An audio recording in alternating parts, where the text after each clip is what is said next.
के एजेंडे को सूट कर रहा है। वो कह रहे हैं क्यों नहीं सूट करेगा, जब सूट करेगा तो वो आगे भी बढ़ाएंगे। देखिए, कांग्रेस को तो हमेशा विदेशी ही भाता है, ये तो आप पार्टी के भीतर भी देख सकते हैं। क्या कांग्रेस पार्टी ने 370 से लेकर surgical strike, Balakot air strike सभी पर पाकिस्तान के सुर में सुर नहीं मिला है?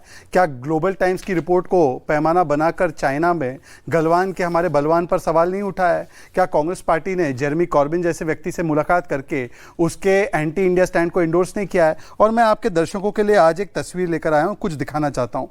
दरअसल आज चर्चा हो रही है जैक की। ये आपने देखा है बचपन में, ये बचपन का खिलौना है। ये इसको जरा जूम कीजिए, इसको कहते हैं जैक इन द बॉक्स। ये जैक इन द बॉक्स जो खिलौना होता है ना, जैक इन द बॉक्स, ये खिलौना पता है कैसे चलता है? ये खिलौना क्या दिखा रहे हैं भैया? ये जैक इन द बॉक्स होता है। कोई बच्चा तो है नहीं। नहीं, ये जैक इन द बॉक्स खिलौना क्या होता है, देखिए जोर से इसको थोड़ा सा जूम कीजिए कैमरा पर्सन, थोड़ी सी जूमिंग करेंगे तब दिखेगा। इसमें चाबी भरते हैं तो ये जैक जो है वो अंदर रहता है, और जैसे ही चाबी भरते हैं, हाथों से चाबी भरी जाती है, और जैसे ही हाथों से चाबी भरने के बाद एक सही समय आता है कि ये जैक उछलता है। ये जैक 2 साल बाद उछलता है और जो आपने चाबी भरी है वो बोलता है। तो चाबी कौन भर रहा है आपकी नजर? अरे मेरे भाई, ये सत्यप्रकाश जी भर रहे हैं चाबी। तो देखो सुनो, मैंने जैक इन द बॉक्स खिलौने की बात की जी, और जैक के बातों पर जोकर कौन बनता है अब ये जनता तय करिए। मैं एक ही दो बात कहना चाहता हूं, एक लास्ट बात, क्योंकि ये पोस्टर आपने देखा था, ये जैक ने एंटी हिंदू पोस्टर लेकर खड़ा था, स्मैश ब्राह्मणिकल पेट्रियार्की नाम का पोस्टर।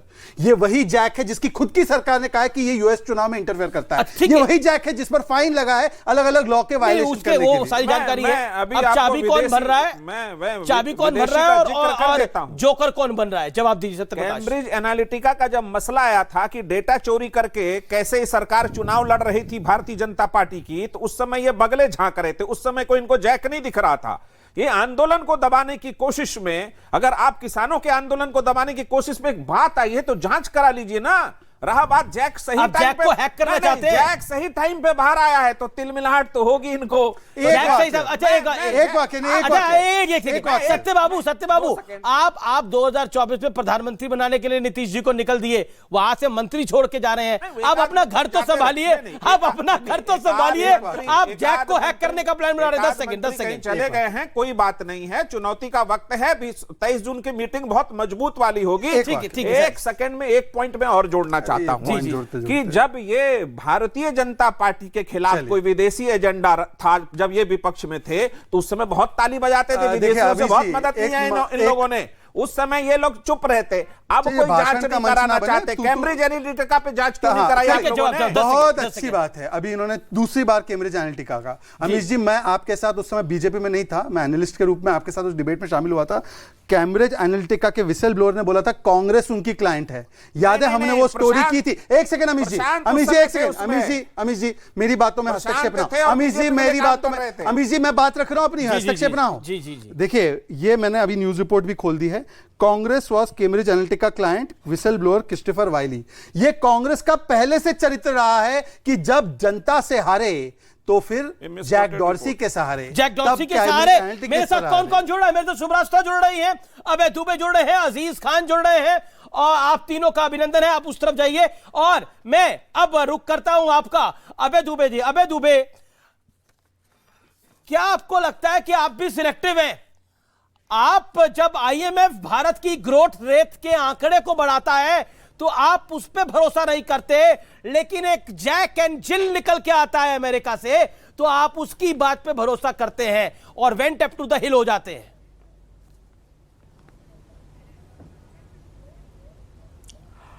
अमीश देवगन जी, ये पहला अवसर नहीं है कि मोदी सरकार ने भारत के प्रजातंत्र पर इतना घातक हमला किया हो। जी याद कीजिए, जो अभी जैक डॉर्सी ने आरोप लगाए हैं, उसकी गंभीरता इस बात से समझ में आती है कि मोदी सरकार ने हर संभव कोशिश की कि भारत के अपने भाग्य विधाता अन्नदाता किसानों को कुचलकर, रोंद कर उनकी न सिर्फ आजीविका को मार दिया जाए, बल्कि लखीमपुर खीरी में तो खुद किसानों को रोंद दिया। उनके राह में कील और कांटे बिछा दिए, उनको पाकिस्तानी और खलिस्तानी बता दिया। उनका कसूर सिर्फ इतना था कि वो प्रधानमंत्री जी से गुहार कर रहे थे कि प्रधानमंत्री जी, जिन धन्ना सेठों के लिए आप कृषि के क्रूर काले 3 कानून लाए हैं, बगैर सदन की सहमति के उनको वापस ले लीजिए प्रधानमंत्री जी। सिर्फ जैक डॉर्सी ने नहीं, एक पीटर जेटको थे जो पूर्व सिक्योरिटी चीफ थे, उन्होंने 84 पेजेस की रिपोर्ट अमेरिका के जस्टिस डिपार्टमेंट के नेशनल सिक्योरिटी डिवीजन को सौंपी है। उस रिपोर्ट के 2 अध्याय हैं, एक penetration by foreign intelligence and threats to democracy दोनों अध्याय पढ़ेंगे क्या? Local staff. उसने इतना गंभीर आरोप लगाया है, उसने कहा है कि सुन तो लीजिए ना, अब आप अगर मुझे बोलने नहीं देना चाहते तो मैं नहीं। अरे आप आरोप लगाने लग जाते हैं। आप अगर अनुमति देंगे नहीं नहीं, आप बोल रहे हैं, गंभीर आरोप आप ही लगाया बोल रहे हैं, आप अपनी बात को 30 सेकंड में कंप्लीट कर उसने लीजिए। गंभीर आरोप लगाया है जी। उसने आरोप यह लगाया है कि मोदी सरकार ट्विटर में उसके सेंसिटिव डेटा को एक्सेस करने के लिए अपने एजेंट्स परमानेंट रूप से वहां रखना चाहती थी और कुछ एजेंट्स रखे। ये 84 पेजेस की रिपोर्ट उन्होंने सबमिट की है। क्या सिर्फ विदेशी भूमि से ये आरोप लगाते कि विदेशी भूमि से भारत पर हमला हो रहा है? अरे नहीं साहब, अगर दैनिक भास्कर समूह इस बात का खुलासा कर दे, शमशानों की लिस्ट लेकर कि कोरोना की विभीषिका में किस प्रकार तिल तिल कर तड़प तड़प कर लोगों ने दम तोड़ा है, उस संस्थान पर छापा मार देते हो, द वायर पर छापा मार देते हो, आप न्यूज लॉन्ड्री, न्यूज क्लिक पर छापा मारते हो, ये तो भारत के अपने संस्थान है। एक पंकज जायसवाल अगर उत्तर प्रदेश में ये रिपोर्ट प्रकाशित कर दे कि बच्चों को नमक के साथ रोटी खिलाई जा रही है, तो गंभीर धारा में उसके खिलाफ अपराध पंजीबद्ध कर देते हो। मध्य प्रदेश के सतना में पत्रकारों को नंगा करके उनकी वीडियो वायरल करते हो थाने के अंदर बैठाकर। ये असली स्वरूप है। आप न सिर्फ भारतवर्ष के नागरिकों को, आप देखिए अगर किसान आंदोलन करें तो खलिस्तानी पाकिस्तानी, अगर अग्निवीर को लेकर युवा आंदोलन कहें तो कहते हैं कि ये देशद्रोही हैं, अगर पहलवान सड़कों पर आ जाए तो उनको देशद्रोही बताते हैं। लेकिन मेरे सवाल का जवाब, एक सेकंड, मेरे सवाल का जवाब आपने नहीं दिया। मैंने आपसे एक सेकंड, अब आपने लगभग 3 मिनट बोला, अब okay, you made your point. मेरे सवाल का आपने जवाब नहीं दिया। आप आईएमएफ के आंकड़े पे भरोसा नहीं करते, पॉइंट नंबर 1। आप बीबीसी की डॉक्यूमेंट्री पे भरोसा करते हैं। ऐसा क्यों है? जब भारत के लिए अच्छा होता है तो उस पर आप भरोसा नहीं करते, जो भारत के लिए खराब होता है उस पर आप भरोसा करते हैं। ऐसा क्यों? इसका जवाब दीजिए सरल शब्दों में। अमीश देवगन जी, अगर उस आईएमएफ की ग्रोथ स्टोरी के साथ साथ अगर देश का एनएसएसओ कहेगा कि किसानों की आमदनी मोदी जी आपने 27 रुपए कर दिया और उसी समय आपने आईएमएफ के आंकड़े पे भरोसा करा था क्या? नंबर का धनपति सर, आपने आईएमएफ के आंकड़े पे भरोसा करा था क्या? और तो राहुल गांधी कहते हैं लोकतंत्र समाप्त हो गया है, और लोकतंत्र समाप्त हो गया है। व्हाइट हाउस का प्रवक्ता कहता है कि जिसको भारत का लोकतंत्र देखना है वहां पे एक सुनिश्चित लोकतंत्र है, जिसको जाके देखना है तो दिल्ली जाके देखे। राहुल गांधी कहते हैं अमेरिका में जाके कि भारत का लोकतंत्र समाप्त हो गया है, और व्हाइट हाउस का प्रवक्ता क्या कहता है कि भारत में एक स्वतंत्र लोकतंत्र है, जिसको शक है वो दिल्ली जाके देख ले। अब आप बताइए, जीवंत लोकतंत्र है ये कहते, अब बताइए ना। अमेरिका का नहीं, ये जायज था? आप अमेरिका के प्रवक्ता का ये बयान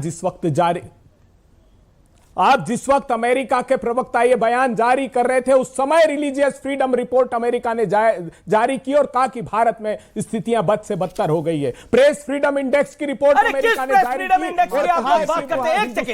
आप किस प्रेस फ्रीडम ऑफ इंडेक्स की बात करते हैं? क्या भारत की प्रेस फ्रीडम अफगानिस्तान और पाकिस्तान से नीचे? क्या बच्चों वाली बात कर रहे हैं आप लोग? अफगानिस्तान और पाकिस्तान से हम नीचे? हंगर हैप्पीनेस इंडेक्स में श्रीलंका ऊपर था, क्या हाल हुआ श्रीलंका का? हैप्पीनेस इंडेक्स श्रीलंका में बहुत बढ़िया है, बहुत बढ़िया है, आप ही लोगों ने खाया। हैप्पीनेस इंडेक्स बहुत है, श्रीलंका तबाह हो गया। मतलब आप डेटा भी वो लेके आते हैं जो आपको सूट टेम्परेरी करता है, बाद में नुकसान ही कर देता है वो। आप प्रेस फ्रीडम की बात कर रहे हैं, प्रेस फ्रीडम। अफगानिस्तान और पाकिस्तान से खराब प्रेस फ्रीडम है क्या? यहां पर क्या बात कर रहे हैं आप?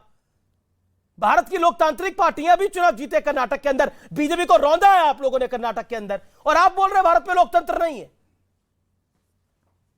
अबे दुबे, ये सीरियस इंप्लीकेशन है इस बात के। कहता है कि हिंदुस्तान के 142 लोगों ने महामारी की विभीषिका में 30 लाख करोड़ रुपए कमा लिए। आपने मेरे सवाल का जवाब नहीं दे रहे। भारत में जीवंत लोकतंत्र है, ये व्हाइट हाउस के प्रवक्ता को आपको क्यों बताना पड़ता है? आम पत्रकार आपको दिखाई नहीं देता? आप पत्रकारों के बड़े मूर्धन्य यही कहा है। एक सेकंड, आप मुझे बताइए, एक बात मैं बोलना नहीं चाहता लेकिन मुझे बोलना पड़ेगा। विदेश की फिनाइल भी अगर आपको मिल जाए ना तो उसको अमृत नहीं माना जाता।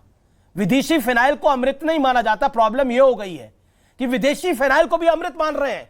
अरे बोल दिया जैक डॉर्सी ने, तो पता नहीं क्या अमृत गान कर दिया उसने। पॉइंट नंबर 2 सुनिए सर, सुनिए, अब आपको थोड़ा सुनना पड़ेगा इसके अंदर।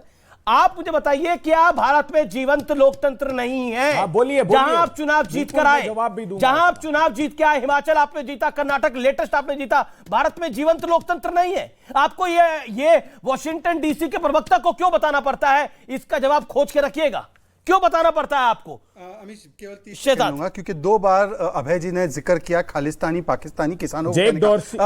अभय जी मेरी बारी है। अमीश जी प्लीज। जी जी। इन्होंने 2 बार जिक्र किया, मैं बयान लेकर आता हूं आपके शो पर। ये रवनीत बिट्टू, प्लीज देखिए अमीश जी, रवनीत बिट्टू, खालिस्तानियों के फ्लैग को ऊंचा करने के लिए करोड़ों दिए गए हैं वहां के लोगों को। दूसरा बयान ये रवनीत बिट्टू का, खालिस्तानी एलिमेंट्स हाईजैक कर रहे हैं फार्मर एजिटेशन को। सबसे पहले यदि खालिस्तानी शब्द इस्तेमाल किया गया इस पूरे किसान के आंदोलन में तो it was by Ravneet Bittu, जो उनका सांसद है। Point number 1। Point number 2, freedom of speech की अभय जी आप बात कर रहे हैं। आपके बगल में एक प्रदेश है छत्तीसगढ़, वहां पर एक व्यक्ति है कमल शुक्ला। कमल शुक्ला की गलती क्या थी पता है? उसने इलेक्ट्रिसिटी के विषय पर फेसबुक पर पोस्ट डाला तो सेडिशन डाल दिया। आपकी यूपीए की सरकार थी, किस प्रकार से एमवीए ने महाराष्ट्र में पत्रकार से लेकर कंगना रनौत के घर को तोड़ा, किस प्रकार से आपने 8000 लोगों पर सेडिशन केस डाला। Press bill, anti defamation bill, ये किसकी उपज है? इमरजेंसी में सेंसरशिप किसकी उपज है? मजरू सुल्तानपुरी से लेकर के किशोर कुमार तक के गाने बंद करवा दिए, ये आप लोगों ने किया है। और आज आप बात कर हैं फ्रीडम ऑफ स्पीच की। और आखिरी बात मुझे बता दीजिए, जो ट्विटर के ऊपर कानून लागू किया गया, ad hoc committee headed by Jairam Ramesh, वो कहती है कि सोशल मीडिया प्लेटफॉर्म को इंटरमीडियरी का सेफगार्ड नहीं मिलना चाहिए, उन पर कार्रवाई होनी चाहिए। क्या वो रिपोर्ट गलत थी? जेपीसी रिपोर्ट 2021 जिसमें मनीष तिवारी और जयराम रमेश थे, जिनकी रिकमेंडेशन थी कि strong action should be taken on social media. आप बताइए, जब आपकी ही रिपोर्ट पर कार्रवाई हो तो वो अब किस प्रकार से गुनहगार हो जाते हैं? और आप सजेस्ट करें तो चमत्कार हो जाता है। बताइए जवाब। अबे दुबे। अमीश देवगन जी, मोदी सरकार से प्रार्थना है कि जो भी प्रजातंत्र की स्वस्थ व्यवस्था का रास्ता दिखाए उसको रास्ते से हटाने की कोशिश मत कीजिए। आपका और देश का दोनों का नुकसान होगा। प्रधानमंत्री जी, आज ये देश नहीं जानता कि किस प्रकार किसानों के आंदोलन को कुचलने की कोशिश की। करनाल में आपके प्रशासनिक अधिकारी ने कहा कि मार कर सिर फोड़कर लाल कर देना अगर एक कदम किसान आगे बढ़े। प्रधानमंत्री जी, किसानों ने आगे बढ़कर आपकी सरकार बनाई थी, लेकिन दिल नहीं पसीजता आपका। आप बताइए ना, अगर इस देश के इतिहासकार, कलमकार, कलाकार कहें कि असहिष्णुता बढ़ रही है तो ये कहते हैं अवार्ड वापसी गैंग है ये। अगर इस देश के न्यायाधीश सड़कों पर आए, आजाद भारत के इतिहास में पहली बार हुआ, और देश के नागरिकों से कहा कि लोकतंत्र को बचा लीजिए, तो राष्ट्रीय स्वयंसेवक संघ का मुखपत्र यह लिखता है कि ये जो रिटायर्ड जज हैं हाई सुप्रीम कोर्ट के, ये देशद्रोही हैं। इस श्रेणी से उनको आप संज्ञा देते हैं। प्रधानमंत्री जी, आप काफी सही बातें बोल रहे हैं। अबे जी, आज मैं दिल से कहना चाहता हूं, आप काफी सही बातें कह रहे हैं। आपको प्रेस की बहुत चिंता है, आपको पत्रकारों की बहुत चिंतित है, आप भारत के लोकतंत्र के लिए बहुत व्यथित है। आपको लग रहा है लोकतंत्र बिल्कुल मजबूत रहना चाहिए। एक बात बताइए, इंदिरा गांधी सही है या राहुल गांधी सही है? एक प्रश्न का जवाब दीजिए, सही कौन है ज्यादा, इंदिरा जी या राहुल जी? देश में प्रजातंत्री व्यवस्था रहे, यही सही है। नहीं इतिहास मैंने आपसे तो सवाल पूछा, आप उसका जवाब दीजिए ना। आप इफेंट कर रहे हैं, अगर जवाब नहीं है तो बात आगे बढ़ते हैं, बढ़ाते हैं। इंदिरा जी सही है या राहुल जी सही है? इंदिरा जी ने अपने प्राणों को आहूत कर दिया। बिल्कुल, कौन डिनाय कर रहा है? अरे मैं तो सिर्फ सवाल, आप पूरी डेफिनेशन बता रहे हैं। व्यूअर्स आप सुन रहे हैं मेरे सवाल को, लोग जानते हैं। आप व्यूअर्स मेरे सवाल को सुन रहे हैं। एक सेकंड, राहुल गांधी जी ने सच की खातिर अपनी लोकसभा एक महान दूसरा सच्चा, मैं आपसे पूछ रहा हूं सर, ये कैसे काम चलेगा? एक महान दूसरा सच्चा, एक ने शहादत दी, दूसरा लोकतंत्र के लिए निरंतर होके अमेरिका में सवाल खड़ा कर रहा है। मैं तो कुछ सवाल ही नहीं कर रहा, मैं तो कुछ कह ही नहीं रहा, मैं पूछ रहा हूं सही कौन आपके लिए ज्यादा? खैर, आप इसका जवाब नहीं दे पाएंगे। अब मैं व्यूअर्स आपको बताता हूं किस्सा क्या है। मैंने कहा, कांग्रेस पार्टी आज जब बीबीसी पर छापे पड़ रहे हैं, क्योंकि भारत की प्रणाली के हिसाब से अगर मैं भी काम नहीं करूंगा तो मेरे खिलाफ भी वही कार्रवाई होगी। अगर भारत में रहना है तो भारत के कानून का पालन आपको करना है। लेकिन इंदिरा गांधी ने बीबीसी को बैन कर दिया था, तब जनसंघ ने, जो कि प्रमुख विपक्षी दल था, उसने कांग्रेस का साथ दिया था, कहा सही कर रहे हो आप, हम आपके विरोध में हैं, लेकिन बीबीसी को आपने जो बैन करा है क्योंकि ये देश में दुष्ट प्रचार कर रहे थे हमारी सरकार, हमारे प्रधानमंत्री के खिलाफ, तो सही करा है आपने। अब बताइए अब